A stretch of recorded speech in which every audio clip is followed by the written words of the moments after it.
Hello students, welcome in your science class. Chapter है हमारा crop production and management. First part में हमने preparation of soil, sowing, adding manure and fertilisers इतना complete कर लिया था। और अब हम इसमें irrigation, protection from weeds, harvesting, storage, nitrogen cycle और जो भी कुछ और अगर हमारे कुछ टॉपिक्स होंगे तो वो सब हम डिस्कस करेंगे। पर before that please subscribe my channel and share with others and thanks for doing that. इस वीडियो में मैं फर्स्ट पार्ट का लिंक नीचे जो है डिस्क्रिप्शन बॉक्स में दूंगी, और जो मेरा फर्स्ट वीडियो था उसमें इस वीडियो का लिंक भी रहेगा। तो हम शुरू करते हैं आज का class.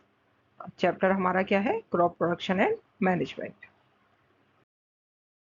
Irrigation, supplying water to agriculture land for cultivation is known as irrigation. A good crop yield require availability of the right amount of water. Plants can absorb minerals and fertilizers only in the presence of water. आपको पता है सभी living beings को जिंदा रहने के लिए पानी की जरूरत होती है, आपको भी मुझे भी।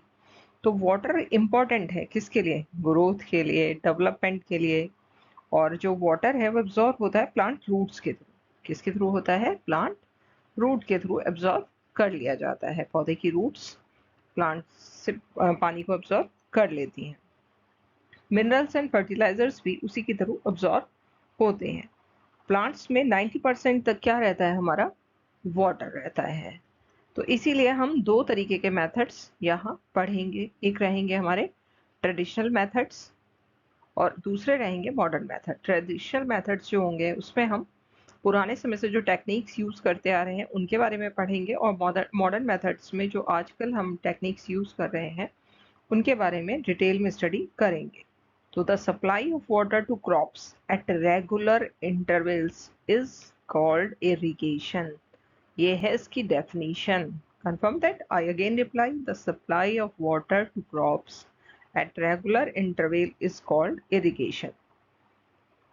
आपको अगर जानना है इसके बारे में तो आप ऐसा कर सकते हैं, एक पॉट में एक पौधा लगाइए और फिर उसमें प्रॉपर सो कीजिए सीड, और देखिए वो कैसे बड़ा होता है, कितने समय बाद उसमें फर्स्ट लीफ आती है, कैसे वो बड़ा होता है, और फिर कब उसमें फर्स्ट बर्ड आती है, कब फूल खिलते हैं, कैसे फल आता है। आप चाहे तो एक टमाटर का पौधा लगा सकते हैं, टोमेटो ले लीजिए या आपकी पसंद का कोई भी, और फिर उसको प्रॉपर ग्रो करके देखिए। ये सारे स्टेप्स आपको क्लियर हो जाएंगे और कितनी मुश्किल उसमें आती है वो भी आपको क्लियर हो जाएंगी।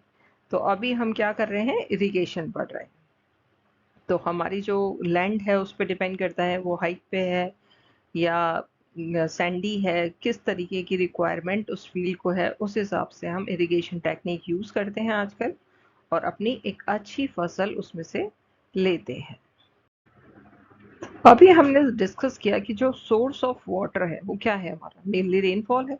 भाई हमारे कंट्री में अच्छा खासा रेनफॉल होता है, और उसके अलावा हम क्या और चीजें देखते हैं? वेल्स हो सकते हैं, या फिर हमारा ट्यूबवेल्स हो सकते हैं जहाँ से हमें पानी मिल रहा है, या फिर कोई रिवर है आसपास वहाँ से अगर हमको लेना है, या कैनाल्स हैं, पॉन्ड्स हैं।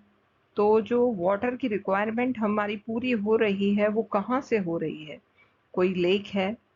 तो ये सब डिपेंड करता है कि अवेलेबिलिटी जो वाटर की है वो कहाँ से हो रही है।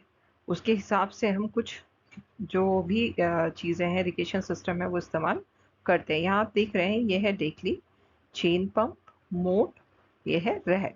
तो ये सारे के सारे जो हैं हमारे, ये क्या है? ट्रेडिशनल इरिगेशन सिस्टम्स हैं जिनको हम पुराने समय से इस्तेमाल करते आ रहे हैं, और इनके साथ हम पंप्स जो है वो यूज़ करते हैं कॉमनली इरिगेशन के लिए, जिसको हम ऑपरेट करते हैं डीजल की सहायता से। तो आपके पास डीजल हो सकता है या फिर बायोगैस है, इलेक्ट्रिसिटी है। बायोगैस तो आप समझते हैं ना, जो गोबर गैस हम लोग बनाते हैं उसका इस्तेमाल कर सकते हैं, तो बायोगैस है हमारी। या फिर आजकल सभी गाँव में इलेक्ट्रिसिटी कनेक्शंस भी हैं तो आप इलेक्ट्रिसिटी का इस्तेमाल कर सकते हैं। और बाकी डीजल तो पहले से ही हम लोग इस्तेमाल करते आ रहे हैं। तो हम क्या इस्तेमाल कर रहे हैं इसके लिए? पंप का इस्तेमाल कर रहे हैं, और पंप में इन चीज़ों का इस्तेमाल हम कर रहे हैं, और उससे हमें इरिगेशन जो है फील्ड को मिल रहा है। तो ये सारे के सारे क्या हैं, हमारे ट्रेडिशनल इरिगेशन सिस्टम्स हैं। Some examples of the modern method of irrigation are irrigation system। ये हमारी दोनों जो आप देख रहे हैं मॉडर्न टेक्निक्स हैं। जो ये है इसको हम बोलते हैं स्प्रिंकलर सिस्टम। इसका नाम है आपका स्प्रिंकलर सिस्टम। और ये जो है आपका ये है ड्रिप सिस्टम। तो ये दोनों ही टेक्निक्स हमारी मॉडर्न टेक्निक है। स्प्रिंकलर जो है उन एरियाज में हम करते हैं जहाँ पे हमारा लेस वाटर है और अनइवन ग्राउंड लेवल है, ज़्यादा हमारे पास पानी नहीं है। तो हम क्या करेंगे, एक मेन पाइपलाइन लेंगे और उसको जो है अपनी फील्ड तक लेकर आएंगे।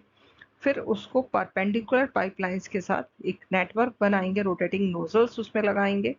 अब जो वाटर हमारा ट्यूबवेल से आ रहा है या जहाँ से भी आप पानी लेकर आ रहे हैं, कैनाल से ला रहे हैं, उसको अलाउ करेंगे कि वो पास हो इन पाइपलाइंस के थ्रू, जो आपने पाइपलाइंस वहाँ लगाई हुई हैं, under pressure which escapes from the rotating nozzles and gets sprinkled on the crops। तो आपकी जो वेस्टेज है वो बिल्कुल भी नहीं होगी। Sprinkler irrigation is required in areas where a change in temperature of the earth, environment and humidity is seen। The continuous sprinkling of water improves the physical conditions and composition of the soil। Clear? तो ये आपका आजकल की जो technique है हमारी उसमें आता है। दूसरा मेथड हमारा रहता है जो आजकल बहुत पॉपुलर है, वो भी उन एरियाज में जैसे जहाँ सैंडी है, जो हमारी जमीन है, मतलब मिट्टी है और पानी की कमी है। तो हम क्या करेंगे, नैरो पाइप्स ले लेंगे, पतले पतले, उसमें छोटे छोटे होल्स कर देंगे और उनको फील्ड्स में लाएंगे। वाटर उनमें से जब फ्लो होगा तो सीधा सीधा रूट्स पे गिरेगा, drop by drop, drop by drop. तो बिल्कुल भी वेस्टेज जो है वो नहीं होगी, जो रिक्वायरमेंट है पौधे की वो पूरी होगी। रूट्स उस पानी को एब्जॉर्ब करते जाएंगे धीरे धीरे, और वाटर और मिनरल्स जो उनको चाहिए वो भी उसके साथ मिल जाएंगे। तो इस तरीके से जो सप्लाई ऑफ वाटर है प्लांट्स के लिए वो पूरी हो जाएगी और कोई भी वाटर वेस्ट नहीं होगा। तो ये हमारा सेकेंड मेथड है। तो इस तरीके से दोनों मेथड आपको क्लियर हो गए, ड्रिप सिस्टम भी और स्प्रिंकलर सिस्टम भी। Crop protection from weeds. कभी आप लोगों की, आप बच्चे हो, आपकी डांट पड़ी है मम्मी से कि भाई यहाँ मत जाइए, उसके साथ मत खेलिए या ऐसा कुछ भी, तो ये किस लिए होता है कि अनवांटेड चीज़ों से आपको प्रोटेक्ट किया जा सके, जिससे आपकी ग्रोथ अच्छे से हो, आप डेवलप हो, आप बेटर ह्यूमन बीइंग बने। तो इसी तरह अगर आप क्रॉप लगा रहे हैं तो आप क्या चाहेंगे कि वीड्स के साथ आप उसको ना उगने दें, आप उसे प्रोटेक्ट करें। जो अनवांटेड प्लांट्स उग रहे हैं वो उसके साथ ना उगे। तो वीड्स क्या है, हमारे अनवांटेड प्लांट्स हैं जो ग्रो हो जाते हैं अपने आप ही क्रॉप्स के साथ।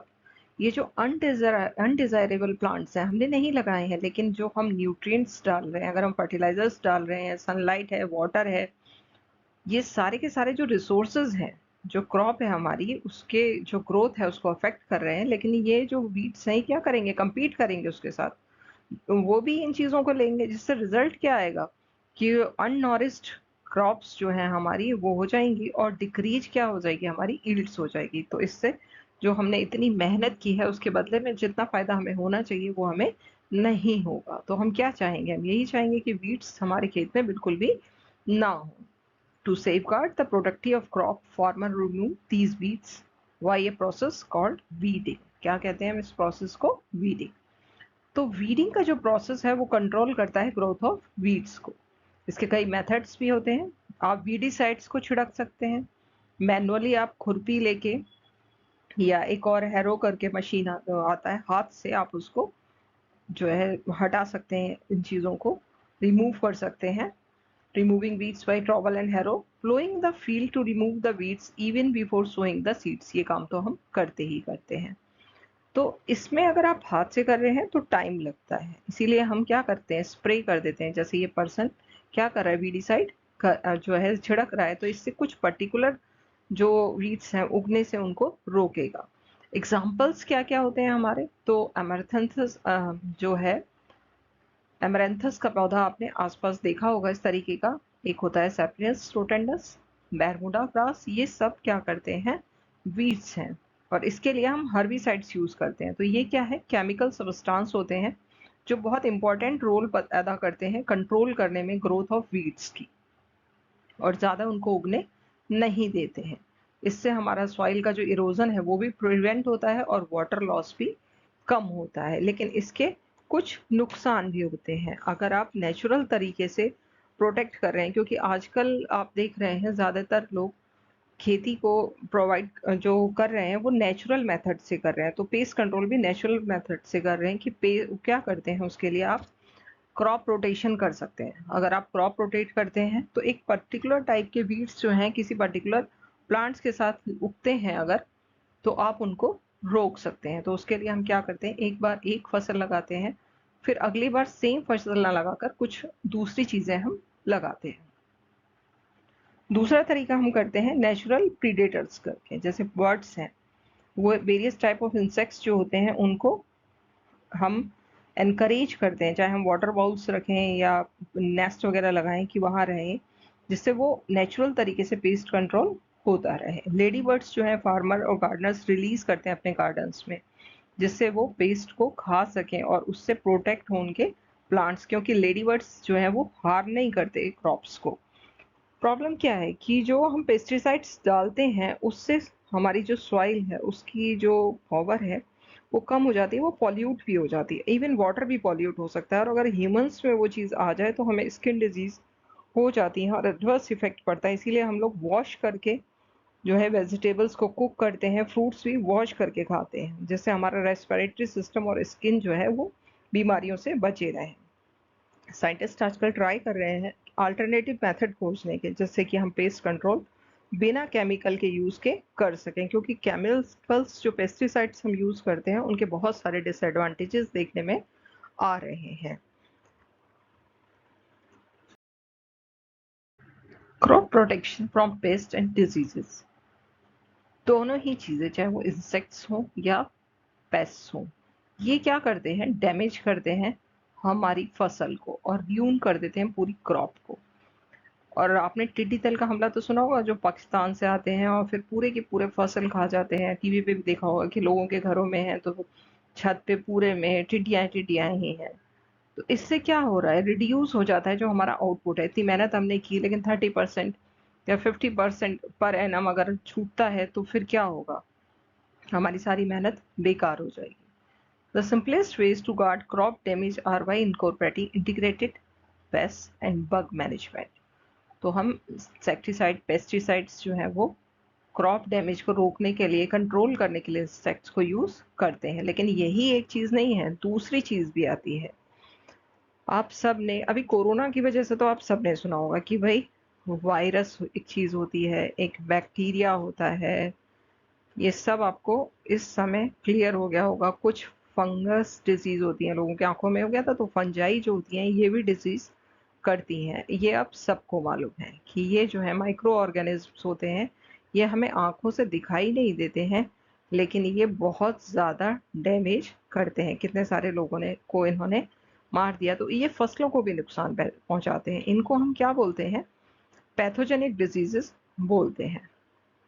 तो ये जो हमारी पैथोनिक डिजीजेज हैं, आलू है या गेहूं है, उन सभी में रस्ट लग जाते हैं। तो क्रॉप डैमेजिंग फैक्टर ये भी हैं, बैक्टीरिया, फंजाई और वायरसेस, जो अलग अलग पार्ट्स होते हैं क्रॉप के, ये उन पे इफेक्ट करते हैं। तो crops might be shielded from these diseases by using pesticides and bio control agents.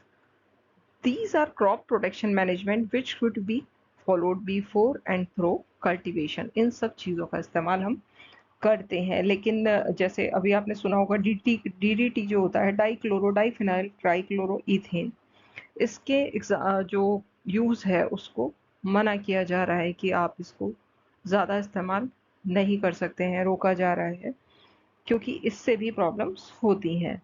Rodenticides जो होते हैं यूज होते हैं रोडेंट्स को किल करने के लिए।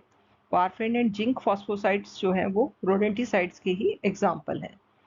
इंसेक्टिसाइड का यूज हम इंसेक्ट्स को किल करने के लिए करते हैं। अब सारा कुछ हमने कर लिया, पहले हमने सॉइल प्रिपेयर की, वाटरिंग भी कर ली, पौधे भी लगा लिए, फिर हमने पेस्ट कंट्रोल भी कर लिया। अब हमारी एक अच्छी फसल तैयार हो गई है, हम उसको देख के बहुत खुश हैं। तो फिर अब हमें नेक्स्ट स्टेप क्या लेना है, हार्वेस्टिंग, है ना।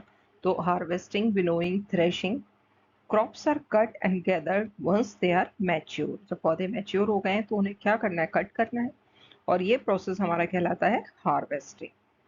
तो क्रॉप आप मैनुअली हार्वेस्ट कर सकते हैं या फिर सिक्कल ले लीजिए, या मशीन ले लीजिए जिसको हम हार्वेस्टर बोलते हैं, उससे कर सकते हैं। After harvesting the crop grains need to be separated from the crop stock. जो उसके ऊपर भूसा लगा है मतलब कवर है, उसको हमें हटाना है।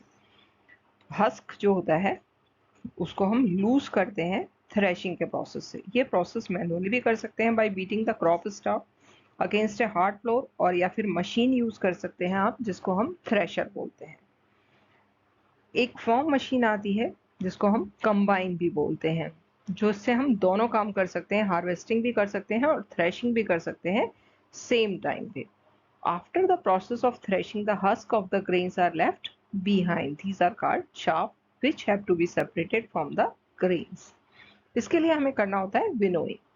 तो विनोइंग जो है इन्वॉल्व करता है separation of the lighter shaft from the heavier grain. अगर स्मॉल स्केल पे आपको करना है तो आप ऐसे ही ड्रॉप कर सकते हैं ग्रेन को एक हाइट पे से, तो जो हैवियर ग्रेन है वो फॉल हो जाएंगे ग्राउंड पे, और लाइटर शाफ्ट जो है वो विंड से कैरी अवे हो जाएगा।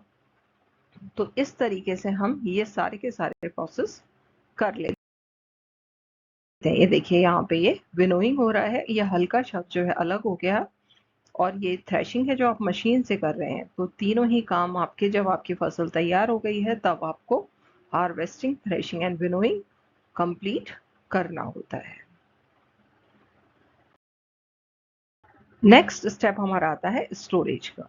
जब आपके पास ग्रेन आ गए, आपने हार्वेस्ट कर ली फसल, तो अब ये एक बहुत इंपॉर्टेंट स्टेप है। आप कभी नहीं चाहेंगे कि एक बार आपके पास आपकी फसल का जो ग्रेन्स हैं वो आ गए हैं, अब उन्हें कोई नुकसान पहुंचे। तो हमें क्या करना है, इनको स्टोर करना है।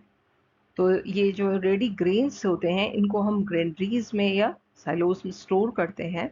ये बहुत इंपॉर्टेंट भाग है।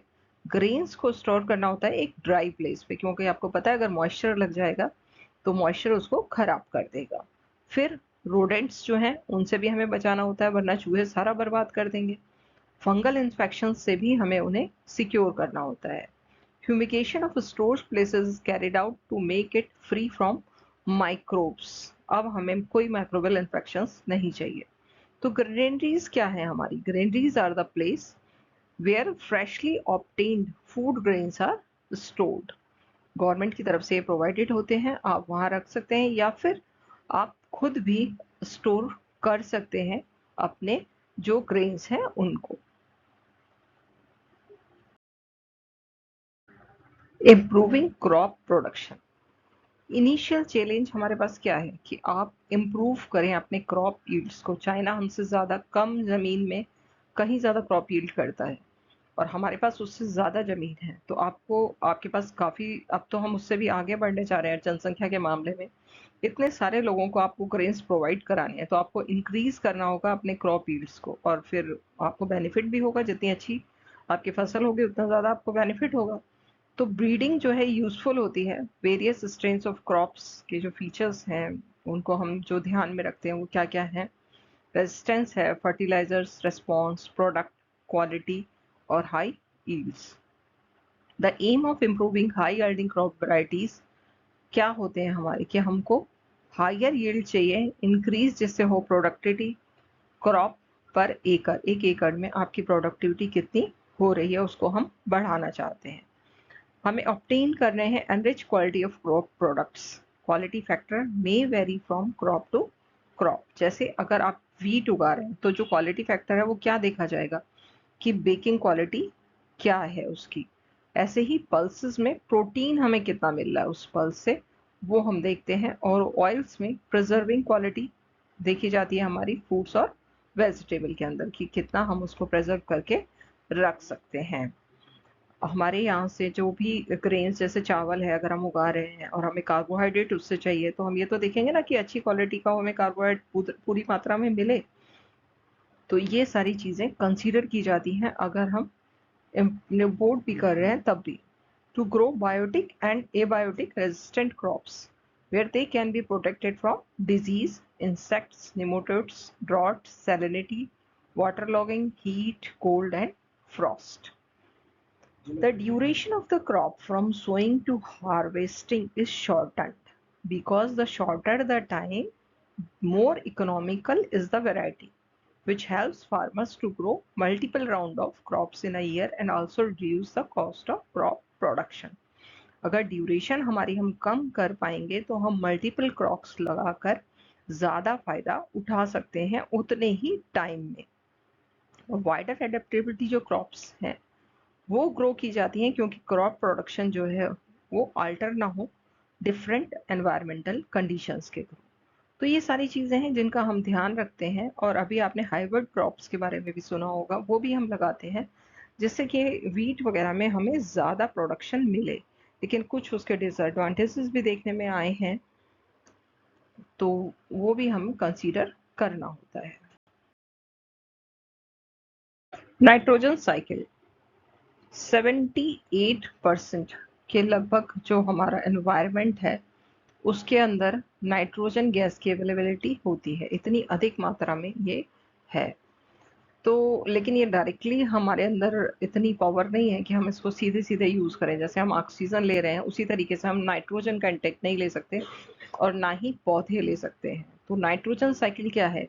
एक बायोकेमिकल प्रोसेस है जिसके थ्रू नाइट्रोजन जो है वो कन्वर्ट होता है कई फॉर्म्स में, कंसेक्यूटिवली पास होता है एटमॉस्फेयर से सॉइल में, सॉइल से ऑर्गेनिज्म में और बैक हो जाता है वापस एटमॉस्फेयर में। तो ये पूरी साइकिल मुझे आपको बहुत क्लियर तरीके से समझाना है।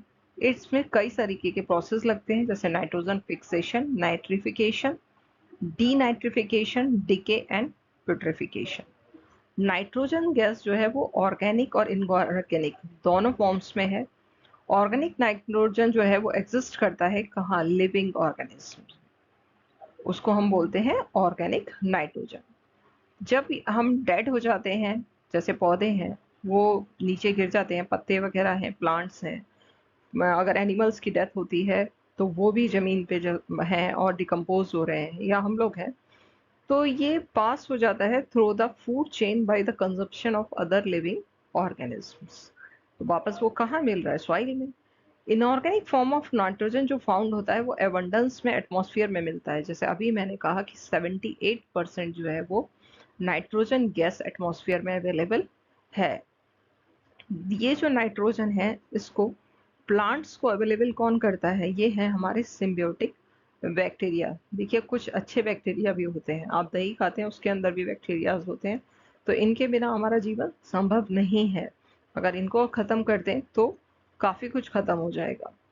तो ये क्या कर रहे हैं? इनर्ट कर रहे हैं, कन्वर्ट कर रहे हैं इनर्ट नाइट्रोजन को यूजेबल फॉर्म में, such as nitrates and nitrates. Nitrogen undergoes various type of transformation to maintain a balance in the ecosystem. इससे हमारा जो इकोसिस्टम है उसके अंदर एक बैलेंस जो है वो बना रहता है। नाइट्रोजन एक मेन कंपोनेंट है प्रोटीन का। प्रोटीन आपने सबने सुना हुआ है ना। प्रोटीन जो है प्लांट और एनिमल दोनों बॉडीज में पाया जाता है, और ये क्लोरोफिल और विटामिन में भी पाया जाता है जो नाइट्रोजन है वो। और अदर जो केमिकल कंपाउंड्स हैं उनमें भी अर्थ पे बहुत वैरायटी में मिलता है। तो ये एक अबंडेंट एलिमेंट है। और अब हम इसकी साइकिल को समझते हैं कि ये किस तरीके से। नाइट्रोजन साइकिल, ये एक डायग्राम से यहाँ मैं आपको समझाने की कोशिश की है। ये पौधा है और ये देखिए लाइटनिंग हो रही है। यहाँ पे जो एनवायरनमेंट में नाइट्रोजन प्रेजेंट है, नाइट्रोजन गैस इनटू जो है मैंने आपको बताया लगभग 78% यानी कि एबंडेंस में है, लेकिन हम लोग डायरेक्टली उसका इस्तेमाल नहीं कर सकते, ना पौधे ना ही ह्यूमंस। तो कैसे आप तक वो पहुंचता है? नाइट्रोजन फिक्सेशन कैसे होता है और डीनाइट्रिफिकेशन, दोनों चीज़ें किस तरीके से होती है, यानी कि वापस नाइट्रोजन गैस कैसे बनती है और एनवायरनमेंट में रिलीज होती है, और नाइट्रोजन गैस किस तरीके से पौधे लेते हैं। तो कुछ नाइट्रोजन फिक्सिंग बैक्टीरिया होते हैं, जैसे हमारे लेगुमिनस जो प्लांट्स होते हैं, पीज हैं, और जो इस फैमिली के और प्लांट्स हैं वो क्या करते हैं, बीज है, पीज है, बीन्स है, इस तरीके के जो प्लांट्स हैं ये फिक्स करते हैं नाइट्रोजन को, जो फिर बाद में कन्वर्ट हो जाता है प्रोटीन में और प्लांट बॉडी में आ जाता है। ये प्रोसेस जो है कन्वर्ट कर रहा है इनऑर्गेनिक नाइट्रोजन इनको यूजेबल ऑर्गेनिक कंपाउंड में, लिविंग ऑर्गेनिज्म के लिए, और इसको हम बोलते हैं कन्वर्ट नाइट्रोजन इनटेक या एसिमिलेशन। ये जो आप यहाँ देख रहे हैं कि ये रूट्स हैं हमारी, और रूट्स से इनटेक हो रहा है नाइट्रोजन का, और ये जो है हमारा डीनाइट्रिफिकेशन बैक्टीरिया है, ये वापस यहाँ नाइट्रोजन गैस को रिलीज कर रहे हैं एनवायरनमेंट में। तो ये डीनाइट्रिफिकेशन बैक्टीरिया है, ये नाइट्रोजन फिक्सिंग बैक्टीरिया है। ये इतने बड़े बड़े नहीं होते हैं, ये माइक्रोस्कोपिक एलिमेंट्स होते हैं, ये सिर्फ आपको दिखाने के लिए हैं, इनको अर्थवॉर्म कंसीडर नहीं कीजिएगा। ये देखिए ये क्या कर रहे हैं, जो एनवायरनमेंट की नाइट्रोजन गैस है उसको फिक्स कर रहे हैं, अमोनिया में कन्वर्ट कर रहे हैं, नाइट्रिफाइंग बैक्टीरिया है, नाइट्रिफिकेशन कर रहे हैं, और इससे ये जो हमारे रूट्स हैं इससे नाइट्रोजन यहाँ ले रहे हैं। इसी तरीके से अमोनिफिकेशन होता है, जैसे एक काऊ डंग है या फिर पत्तियां नीचे गिर रही हैं या डेड जो डिकेइंग प्लांट्स वगैरह हैं, उससे अमोनिफिकेशन होता है, नाइट्रोट्स बनते हैं, और फिर से बैक्टीरिया उनको कन्वर्ट कर देते हैं। तो क्या क्या हमारा होता है, एक है नाइट्रोजन एसिमिलेशन। एसिमिलेशन से क्या होता है, रूट्स इनटेक ले रहे हैं नाइट्रोजन का। अमोनिफिकेशन, अमोनिफिकेशन ये प्रोसेस क्या होता है, ऑर्गेनिक नाइट्रोजन गैस जो है वो अमोनिया में कन्वर्ट हो रही है जब डेड और डिकेइंग प्लांट्स जो है वो माइक्रोब्स जो है उन पर एक्ट कर रहे हैं, तो प्रोटीन बना रहे हैं वो उसका। ये सब क्या है, डेड एंड डिकेइंग है। ये क्या है प्रोसेस, अमोनिफिकेशन। एक होता है हमारा नाइट्रिफिकेशन, जो डिकम्पोजिशन ऑफ डेड ऑर्गेनिज्म है वो कन्वर्ट होते हैं नाइट्रेट्स में और सॉइल में मिल जाते हैं। इससे नाइट्रिफिकेशन बैक्टीरिया जो है सॉइल के अंदर जो प्रेजेंट है उनकी सहायता से ये काम होता है। फिर है डीनाइट्रिफिकेशन बैक्टीरिया।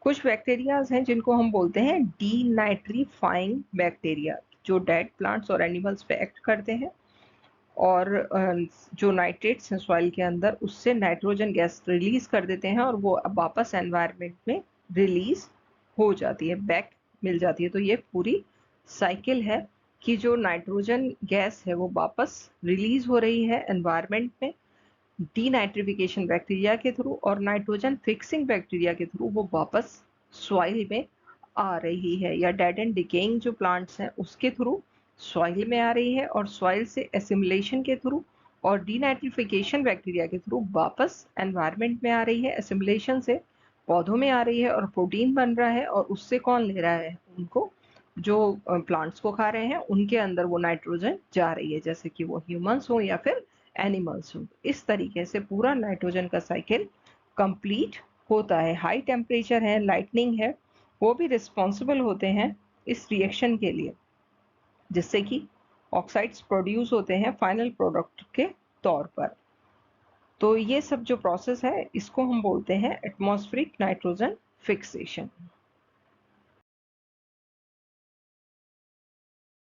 एक लास्ट टॉपिक आपका रहता है इस चैप्टर में, food obtained from animals.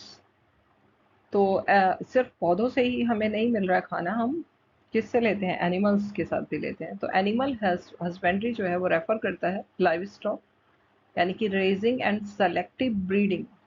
It is the management and care of animals in which the genetic qualities and behavior of animals are further developed for profit। आपको वहां से भी क्या लेना है, प्रॉफिट लेना है, यानी कि आपको इनकम कमानी है। A large number of farmers depend upon animal husbandry for their livelihoods। सिर्फ आप खेती ही नहीं कर रहे हैं, आप और भी काम करते हैं। तो एक तो आती है हमारे डेयरी फार्मिंग, यानी कि हमारे जो डेयरी प्रोडक्ट्स हैं जैसे मिल्क है और प्रोसेस चीज है, कर्ड है, योगर्ट है, बटर क्रीम है, ये सब कहाँ से आ रहा है हमारा, ये सब हमारा आ रहा है डेयरी फार्मिंग से। तो इसमें हम डेयरी एनिमल्स जो है जैसे काउ है, बफेलो है, शीप, गोट एटसेट्रा, उसको जो है मैनेजमेंट करते हैं। तो एक हो गया हमारा डेयरी फार्मिंग जहाँ से हमारी इनकम हो रही है। दूसरा होता है पोल्ट्री फार्मिंग, यानी कि जो बर्ड्स हैं जैसे कि ducks, chickens, geese, pigeons, turkeys etcetera, इनको हम डोमेस्टिकेटेड कर लेते हैं, किसके लिए, एग्स के लिए और मीट के लिए। तो एग्स की जो रिक्वायरमेंट है वो हमारी हम चिकन्स वगैरह से पूरी करते हैं और मीट प्रोवाइड कराते हैं। तीसरा हमारा आता है बी फार्मिंग, यानी कि आपने एक वर्ड सुना होगा एपीकल्चर। इसमें हम प्रैक्टिस करते हैं मेंटेनिंग बी कॉलोनीज को। तो ये मैन मेड होती हैं हाइव्स हमारे, हनी बीज को रियर करते हैं हम लार्ज स्केल पे। किस लिए करते हैं? हनी के लिए और वैक्स के लिए। तो दूसरा हमारा जो फ्लावर्स हैं उनको भी हमें पॉलिनेट कराना होता है। तो जो बी कीपर्स होते हैं वो ये पूरा पर्पस पूरा करते हैं, बीज को कैप्ट करते हैं, उसको हम बोलते हैं एपेरी या बी यार्ड। तो इस तरीके से डेयरी फार्मिंग है, पोल्ट्री फार्मिंग है, बी फार्मिंग है ना, एपीकल्चर है। एक हमारा आता है फिशी कल्चर की, जिसमें हम फिश को लार्ज स्केल पे रियर करते हैं, ब्रीड करते हैं। तो उससे भी फिश हम मार्केट में प्रोवाइड कराते हैं। और जो हमारा ये सब हम क्यों कर रहे हैं, इंटीग्रेटेड फार्मिंग है, जैसे डेयरी है, पोल्ट्री फार्मिंग है, ये कंबाइंड होते हैं बेसिकल्चर से, जिससे जो वेस्ट प्रोडक्ट हैं फार्मर्स के वो यहाँ हमारे यूज कर देते हैं एज ए फीडिंग के लिए या फिश के लिए, या फिर डेयरी फार्मिंग में हम उनको इस्तेमाल कर लेते हैं। तो लार्ज स्केल पे जो ब्रीडिंग और रेजिंग एनिमल्स हो रही है उसको हम एनिमल हस्बेंड्री बोलते हैं। एक और फैक्टर है जो हमारे इंडिया में हुआ था, ग्रीन रेवोल्यूशन। उसको किया था एक तमिलनाडु के बॉर्न साइंटिस्ट थे, एम एस स्वामीनाथन। उन्होंने जो प्रोग्राम चलाए थे उससे हाई यील्डिंग वेराइटीज व्हीट और राइस की जो है हमने प्लांट्स की थी पुअर फार्मर्स के खेतों में, और हमें बहुत बेनिफिट मिला था। तो इस तरीके से ये आपका पूरा चैप्टर जो है वो कंप्लीट होता है। फर्स्ट चैप्टर मैंने आपका इस तरीके से 2 पार्ट्स में कंप्लीट कराया है, और इस वीडियो में आपको फर्स्ट पार्ट का लिंक मिलेगा और फर्स्ट पार्ट में आपको इस वीडियो का लिंक मिल जाएगा, इसमें फर्स्ट पार्ट का लिंक मिल जाएगा। तो दोनों ही वीडियोस आप एक साथ देख सकते हैं, पूरा चैप्टर आपका कंप्लीट हो जाएगा। 2 पार्ट्स में इसीलिए बनाया है जिससे आपको और अच्छे से मैं समझा पाऊँ। तो थैंक्स फॉर वॉचिंग, और इसी तरीके से मेरे